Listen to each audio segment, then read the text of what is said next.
Help support the show by joining the Patreon or becoming a YouTube member. Also, hit that like button and subscribe if you want more Browns-focused content.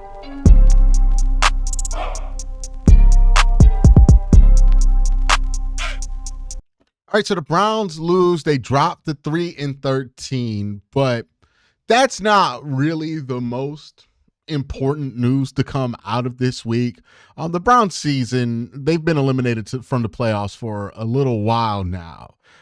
So them digging themselves deeper in a non-existent playoff hole is not the priority at this point.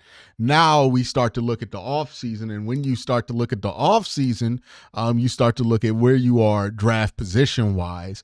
And the good news for the Cleveland Browns is that literally everything broke their way this week.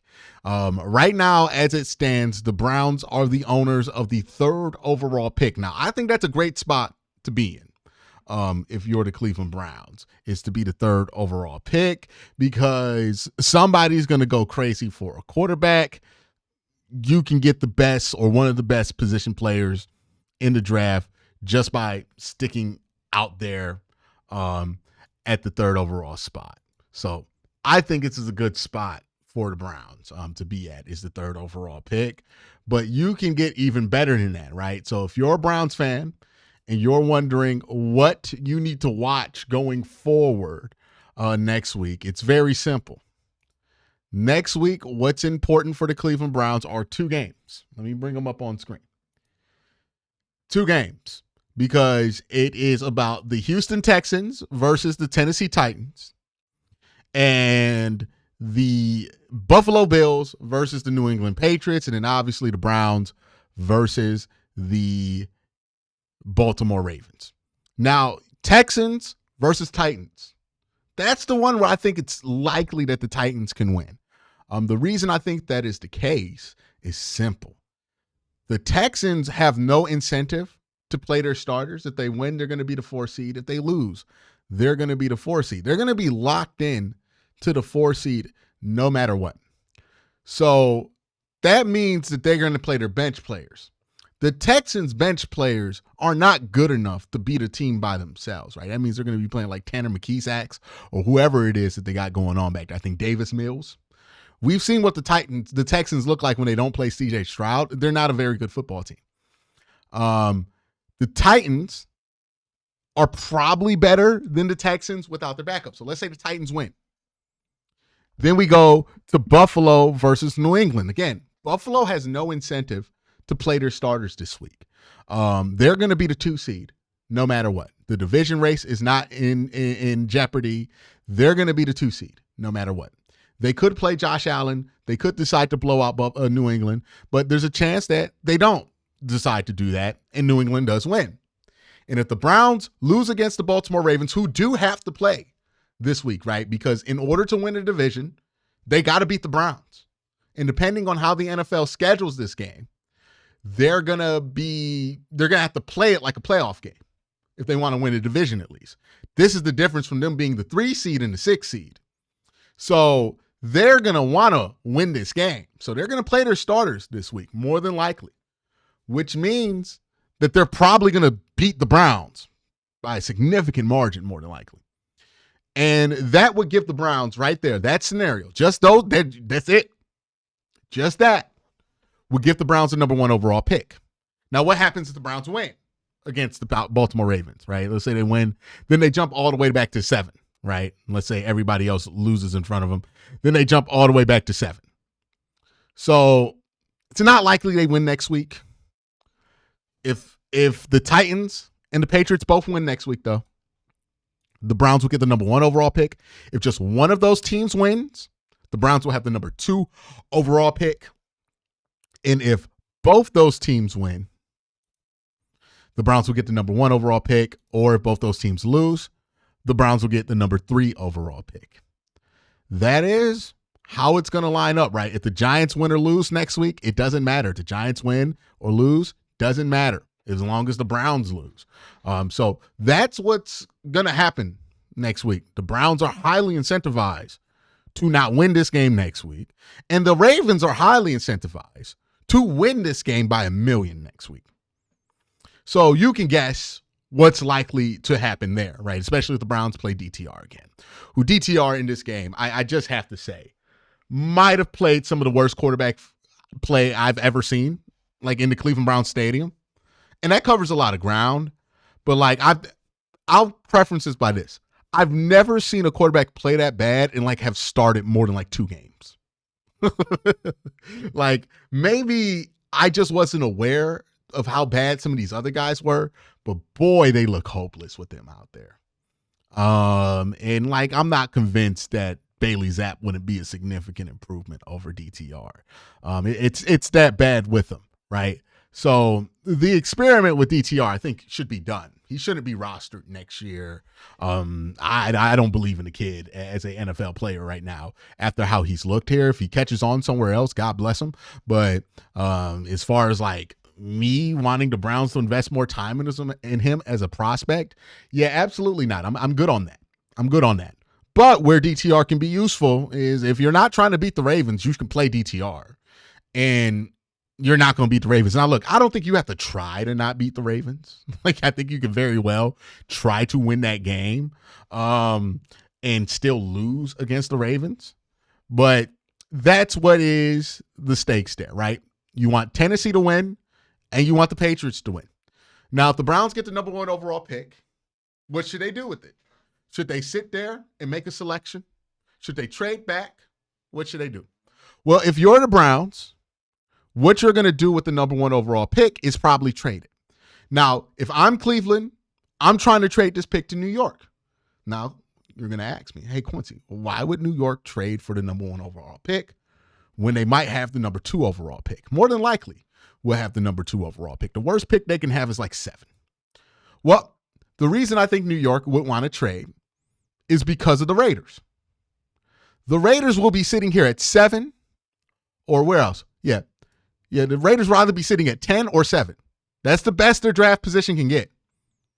10 or 7. 10 or 8, my bad. And they're going to want to get a quarterback. They like Shedeur Sanders. They probably would like Cam Ward too. They are definitely the team that's going to do something stupid for a quarterback. And if you're the Browns, what you're going to want to do is try to leverage them, try to leverage the Titans, and try to leverage any team that might be interested in a quarterback against the New York Giants to make the New York Giants offer you maybe a 2nd and a 3rd to move up 1 spot to secure getting their guy. Because you can make it clear as day, the day that the season closes, that you're open for business. Now, again, the reason I would want to make that pick swap with the Patriots, not with the Patriots, with the Giants, more than any other team would be this. You would get the number 2 pick still, right? My big issue with trading back is that you go from going in a position to get an elite player to not getting an elite player. But if somebody wants to give you a ton to get a quarterback and all you got to do is move back 1 spot, that's a no-brainer, right? So if the Giants are willing, because of the leverage the Browns have with the Raiders and the Titans, to jump back in here and trade with the Browns to get the number 1 overall pick, you let them do that. You get the number 2 overall pick, and now you're sitting here and you might have an extra 2nd round pick, an extra 3rd round pick next year, and an extra 3rd round pick this year, all for moving back 1 pick, and you could still get Abdul Carter. The Browns have to do the best this offseason to play the cards that they're dealt in order to get out this Deshaun Watson mess. And they can't push all the cards in Hail Mary and go, oh, let's just draft the quarterback, right? Because none of these quarterbacks in this draft class, I think, are good enough to justify that. If I thought there was an Andrew Luck in this class or somebody who was like a Jaden Daniels level prospect, then I would be all in on going after quarterback. But I just don't think any of these quarterbacks in this class are players you could justify taking in the top 5. Maybe at the end of the 1st round or at the beginning of the 2nd round, but not in the top 5. Most certainly not at number 1. So if that's the case, then you need to leverage that because you need elite players on this team to add to the core that you have that's getting old. And if you want to add elite players, you need to trade back, but you don't want to trade back too far. The Giants are the play here, right? That's the play here for the Cleveland Browns. That is what they're hoping for that will help them get out of this mess that they've dug themselves into. But that is a scenario. Now, let's talk about some of the stuff that happened in this game. One, if we want to talk about the good stuff, Jerry Jeudy had another fantastic game, 90 yards receiving. Great for him. He continues to show us that he's a number one wide receiver. So love that for Jerry Jeudy. I also thought the defensive line played really well. Mike Hall had a really good game. Myles Garrett had 2 sacks. Should have had 3 in this game, but he had 2 sacks and I think 3 or 4 TFLs. And also Isaiah McGuire. Now remember, some people were skeptical about it when I was talking about, hey, Isaiah McGuire, he's looking like a real deal player for the Cleveland Browns. A lot of people were like, I don't know, he's not getting enough sacks. Well, the last couple of weeks, he's up that sack production. And you have to remember, this is one of the best run defenders, according to Pro Football Focus, in football right now. Like, not even just in his draft class, in football right now. He's showing you that he has some pass rush ability. Isaiah McGuire is going to be a solid pro for sure. A solid pro for sure. So that is looking good. Mike Hall continues to flash. I thought Diabite played a really solid game in this one. You saw some good stuff from your young defensive players. I think that's good there. Offensively, look, the whole running back room going to have to be washed out. Jerome Ford got injured. He played decent in this game. Deontay Foreman, he's not good. Pierre Strong, he's not good. Let's just empty it out. Dorian Thompson-Robinson, I mean, it's hard to make Deshaun Watson look good the way that Deshaun Watson played, but like Dorian's trying his best to make Deshaun Watson look good. And if you have watched my coverage of how Deshaun Watson played this year, you would know that's a hell of a thing to do. But yeah, 24-47, 170 yards. He's not good. But at this point, he serves a purpose, and that purpose is to get the Browns the hand that they want to deal with in the offseason. And he's most certainly securing that, right? Jerry Jeudy got 18 targets this week. They just told the young fella, throw that shit straight to Jerry Jeudy. And Jerry Jeudy made up for 94 of Dorian's 170 passing yards. Yeah, DTR. Like, I don't think the offense is as bad as it looks when DTR is out there. I think DTR is just that bad. But that being said, let's get some running backs. This is a draft to get a ton of them. Wide receiver wise, I think we're fine. You might want to get somebody to replace Elijah Moore, but I think you can get that guy in the draft. I mean, not in the draft and free agency versus having to draft them. And then offensive line wise, you need a tackle, but I think you should probably get a vet in free agency to be the tackle instead of reaching for a tackle early on.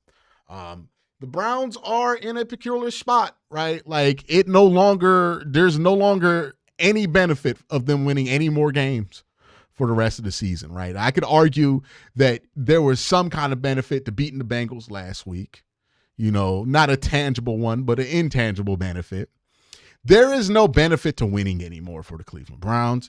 So the decisions they're going to make this week probably aren't going to be about winning. They're probably going to be about maximizing their offseason. And it probably means that DTR starts another football game. Now, the Browns are two wins away, 2 other teams' wins away from being a number 1 overall pick. And they can leverage that to get what they want. Mighty brings up a good point in chat. He says, I really hope we're not talking about the QB we should have drafted in this class years from now.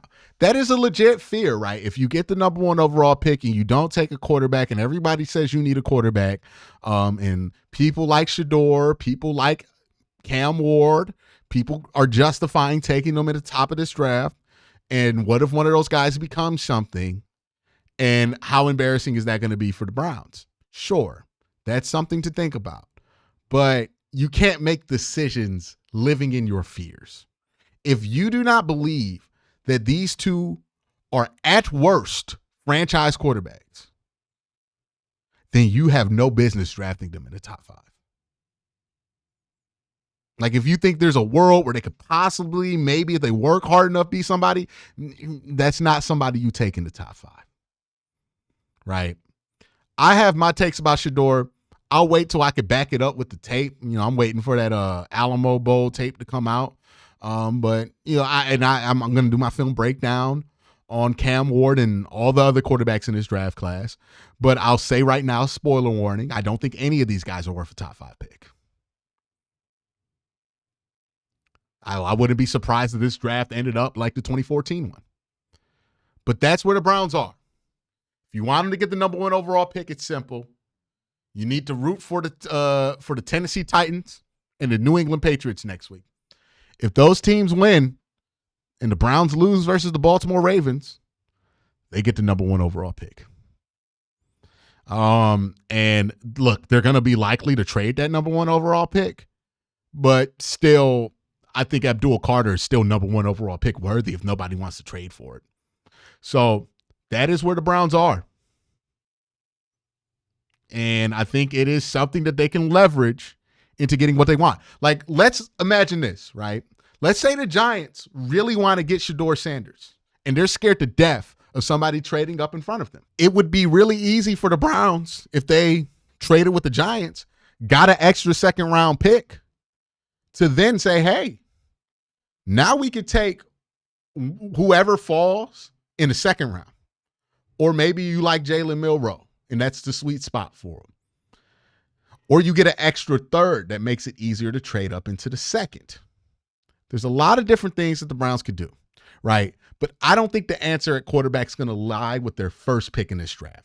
Maybe with their second, somewhere in day 3, but you're just going to have to figure out a different way. Y'all have a great day. I know it's been a long season, but it's almost over.